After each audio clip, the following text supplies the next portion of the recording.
everybody, Dan Illman here, taking a look at one of two stakes races on the turf at Gulfstream Park on Sunday. Here's the field for the Tropical Park Oaks, carded as race number 5. 3-year-old fillies going 1 mile and a 16th on the turf, and we've got a Grade 1 stakes winner in the field. The number 6, Lady Speightstown, won the Natalma up at Woodbine, going a 1-turn mile as a 2-year-old. Now, her career has been plagued by starts and stops and layoff lines, but that hasn't stopped her from recording a 4-for-4 lifetime record, and in many ways she is the horse to beat, moving back to turf in the Tropical Park Oaks. As we see from the Timeform US Pace Projector, Lady Speightstown has excellent tactical speed. She has won from the lead, she has won from just off of it. Timeform US believes she'll be off it here, as the one Stunning Princess might make good use of her inside post with a short run into the first turn. I wouldn't be surprised if Stunning Princess makes the running. The number 7, Gladys,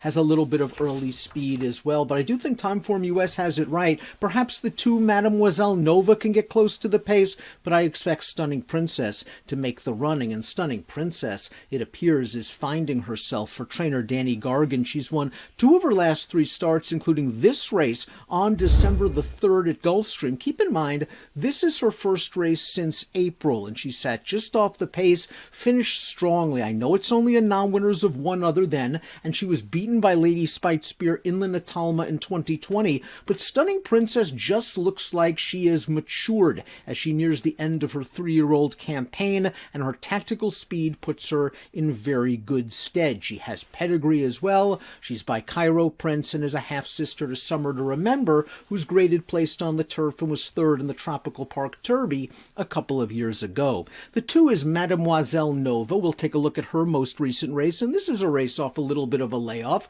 from August to this start on November the 5th over the new Gulfstream Tapeta surface in the Sellers Shiraz Stakes. She sat close to a moderate pace, took over turning into the lane, and is just going to get run down at the very end by In the Winner's Circle, who's also back in the Tropical Park Oaks. A good effort off of the layoff, and Mademoiselle Nova won her maiden going 2nd off the layoff at Woodbine, going 2 turns on the turf over the summer. So Mark Casse probably has Mademoiselle Nova fit and ready to go. It's all a question of whether she's good enough. She might need a little bit of a buyer boost, although those 80 buyers from 2 and 3 back put her in pretty good stead.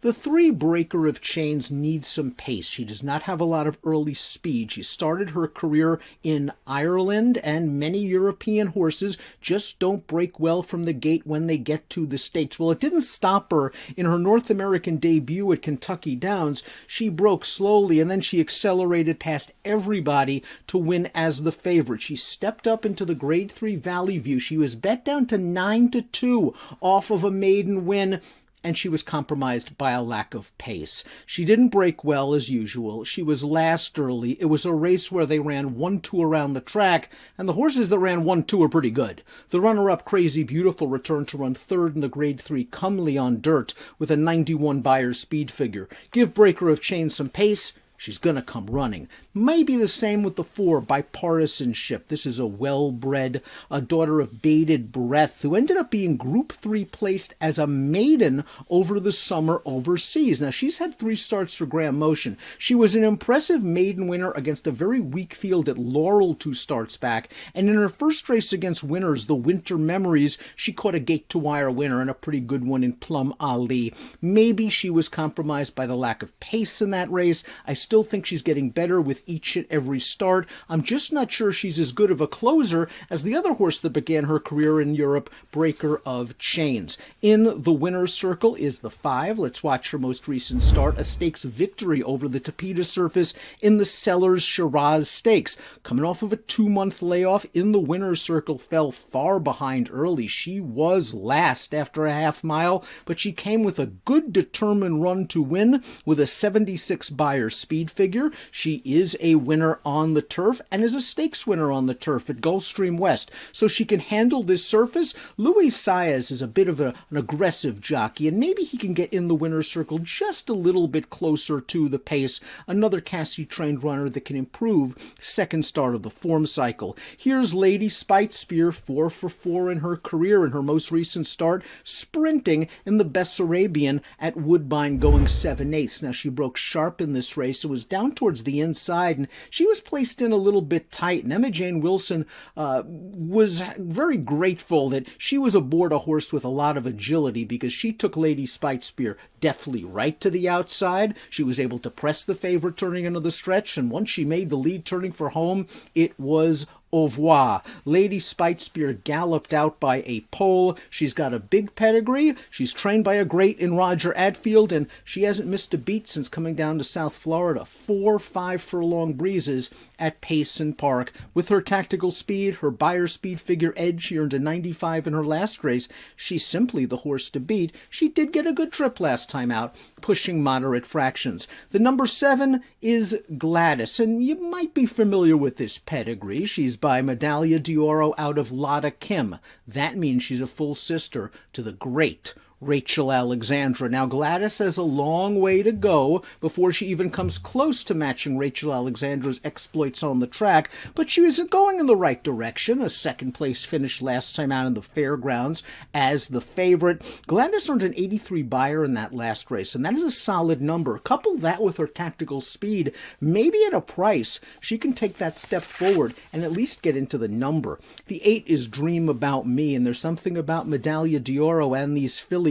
Dream About Me is a full sister to Dream Lith, who just won a graded stakes race for 2-year-old fillies earlier this fall. Dream About Me is in good form. She's won her last 2 races on the turf, including this effort at Delaware Park on October the 2nd. Now, the final time's not going to knock anyone's socks off. A 67 Beyer speed figure. But there was no pace going on in this 7.5-furlong race. Dream About Me overcame that lack of pace. And the third-place horse is a decent enough sort, a horse that's come back to place in a couple of allowances at Laurel at Fairgrounds with Beyers of 72 and 78 respectively.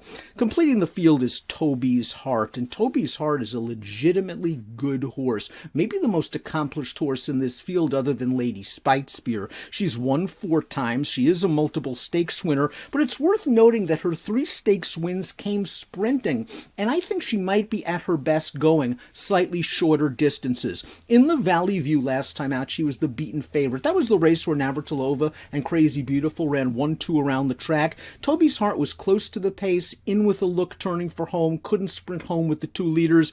Perhaps she didn't care for the yielding going that day.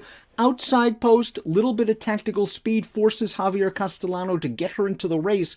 Maybe a wide trip is coming. I like her at slightly shorter distances. We take a look at my top pick for this race. I just think if Lady Speightstown shows up with her usual effort, she's going to be too good considering her tactical speed. Emma Jane Wilson figures to have her just off of the pace when the real running begins, and we'll see if she storms home. She really finished well last time out on synthetic, and as I mentioned in the open, she is a Grade 1 winner on the turf. Good field of 3-year-old fillies, well-bred field of 3-year-old fillies in the Tropical Park Oaks. It's race 5 at Gulfstream Park on Sunday. Good luck.